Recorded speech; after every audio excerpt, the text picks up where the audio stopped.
Olá, povo de Deus, terça-feira, 20 de dezembro de 2022, quarta semana do Advento. A nossa reflexão de hoje é a partir de Isaías 7, de 10 a 14, e Lucas 1, de 26 a 38. Naqueles dias o Senhor falou com Acaz, dizendo: Pede ao Senhor teu Deus que te faça ver um sinal que provenha da profundeza da terra, quer venha das alturas do céu. Mas Acaz respondeu: Não pedirei, nem tentarei o Senhor. Então lhe disse o profeta: Ouvi, vós, casa de Davi. Será que achais pouco incomodar os homens e passais a incomodar até o meu Deus? Pois bem, o próprio Senhor vos dará um sinal.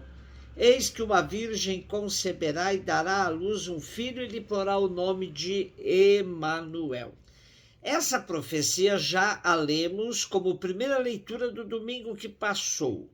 E lembramos-nos de que está contextualizada no século VIII a.C., por volta de 735 a.C., quando o reinado de Acaz, no Reino do Sul, Judá estava em andamento. Acaz começou seu reinado ainda jovem e tremeu quando os exércitos inimigos se aproximaram. Ele procurou se defender por meio de alianças com os assírios. Mas o profeta entendia essa sua estratégia como uma traição a Javé, o Deus de Israel. Nesse contexto, o profeta insiste que ele peça um sinal a Deus, mas simuladamente o rei lhe responde que não pedirá um sinal e nem tentará o Senhor. O profeta lhe responde que ainda que ele não peça, o Senhor lhe dará um sinal e que esse sinal será o nascimento de um menino, de uma virgem. Dentro do contexto, o profeta Isaías está a se referir ao filho da rainha, que está para dar à luz, Ezequias.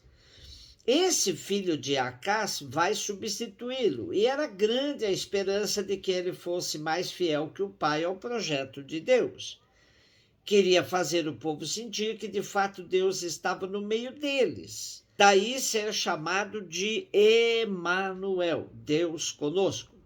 Essa profecia foi aplicada a Jesus pela tradição cristã, um Salvador que nasceria de uma virgem. Interessante que virgem não se referia apenas à ausência de uma relação sexual, mas também à força, vir, forte. O menino nasceria de uma mulher forte. É pena que essa dimensão tenha ficado meio em segundo plano, até mesmo nas narrativas do Segundo Testamento. É certo que Lucas resgata em parte essa característica de Maria, quando lhe atribui o cântico do Magnificat, que corajosamente apresenta uma inversão da realidade social, fazendo com que os grandes sejam destronados e os pequenos exaltados, os pobres e famintos saciados e os ricos e soberbos despedidos de mãos vazias. Lucas 1, 26, 38, no sexto mês, o anjo Gabriel foi enviado por Deus a uma cidade da Galiléia chamada Nazaré, a uma virgem prometida em casamento a um homem chamado José. Ele era descendente de Davi, o nome da virgem era Maria. O anjo entrou onde ela estava e disse: Alegra-te, cheia de graça, o Senhor está contigo.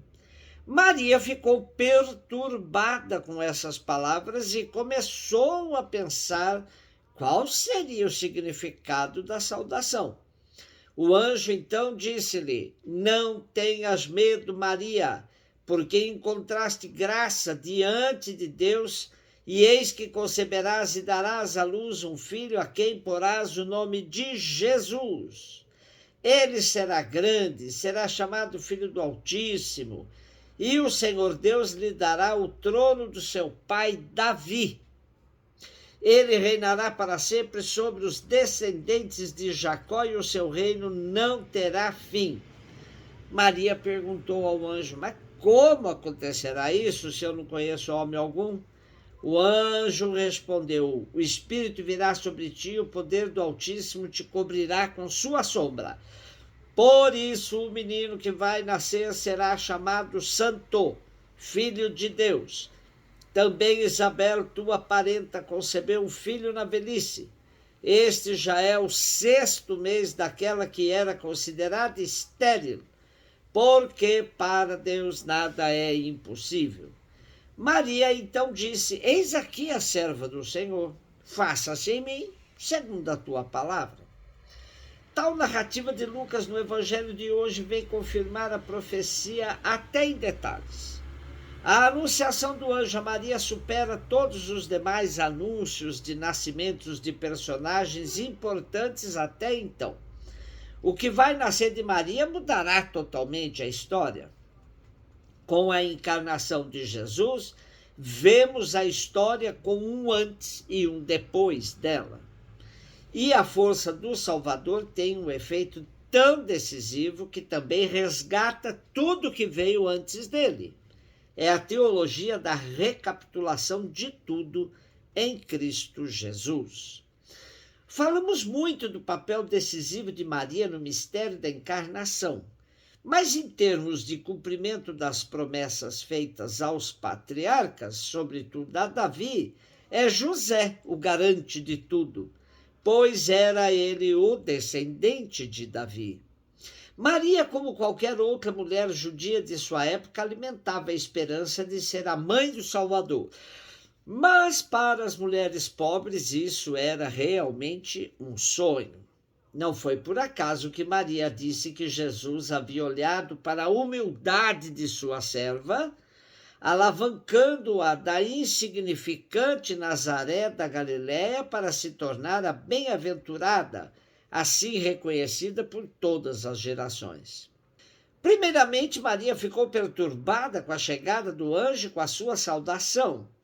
Depois, tem dificuldades em aceitar o anúncio do anjo, pois estava apenas prometida em casamento, mas não coabitava com seu futuro esposo.